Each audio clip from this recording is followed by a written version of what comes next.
Mondelez International MDLZ CEO and Chairman Irene Rosenfeld will step down as chief executive in November. The global snacking giant behind brands like Oreos, Triscuits, and Trident Gum announced this morning. Rosenfeld, 64, will remain chairman until March, when she'll be replaced by her successor, Dirk van der Put, currently the president and CEO of McCain Foods. Rosenfeld told Fortune in an interview that she made the board aware of her desired timeline for retirement a number of years ago.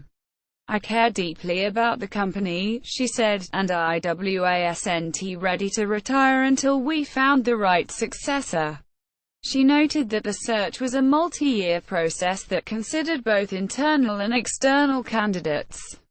Rosenfeld, a 35-year industry stalwart, took big and transformative bets over the course of her career. After becoming CEO of Kraft in 2006, she acquired of Cadbury for nearly $20 billion in 2010 and subsequently split Kraft into two to create Mondelez. Rosenfeld then opted to run Mondelez, Kraft's one-time global snacking business, which was the smaller of the two. Today, some 85% of Mondelez's $26 billion in revenue comes from snacking and about 40% is generated from emerging markets. Rosenfeld attempted another big play last summer with a bid for Hershey HSY that ultimately failed. "I had the courage to make some bold moves that weren't the easy route but were the right route," she told Fortune. Rosenfeld said she considered herself a chess player, not a checkers player, and has therefore always looked 2 to 3 moves ahead.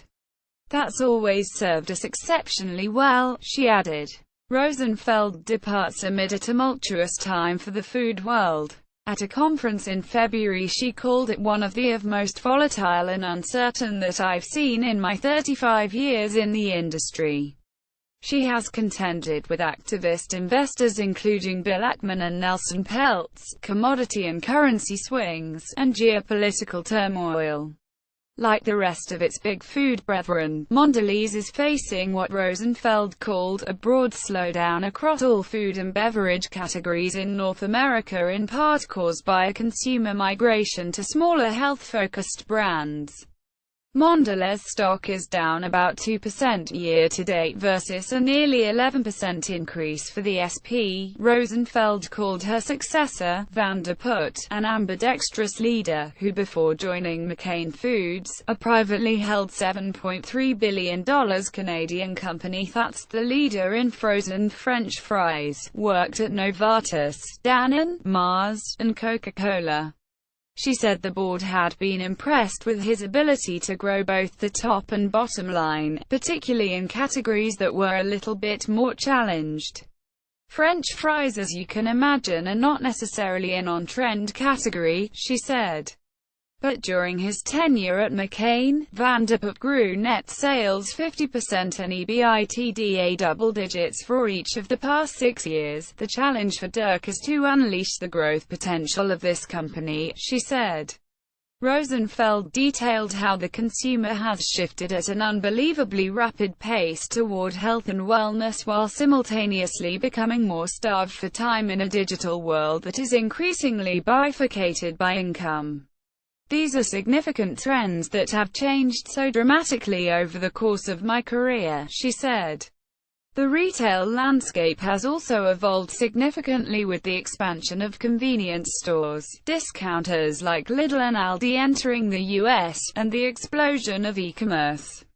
She said Amazon's AMZN acquisition of Whole Foods WFM will have an impact on the sector, but that its speed and magnitude has probably been overstated.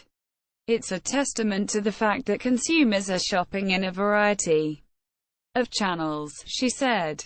In response to the consumer and retail shifts, Mondelez has made a big push into e-commerce and set a goal of making it a $1 billion business by 2020. The same year it has committed to having half of its revenue come from healthy products. For example, it is launching its savory biscuit brand Vea in the US and rolling out organic Triscuits In 2015 it acquired allergen-free snack company Enjoy Life Foods. In an analyst note from June, Credit Suisse's Robert Moskov wrote that whether those tactics can materially move the needle is still up for grabs. Rosenfeld said she is focused on the leadership transition and hasn't spent a lot of time thinking about what's next. She is, however, ready for time off and plans to focus on some personal interests. She loves to play the piano and enjoys teaching. I would simply say the intensity of being on 247 is something I will not miss, she said. When I was making the Cadbury acquisition, I would go to bed at night and everything was fine, and then the next morning all hell had broken loose. That's sort of a regular occurrence in my life. She also pointed to the recent malware attack that wreaked havoc on its operations. I won't miss the 247 fires that have to be fought.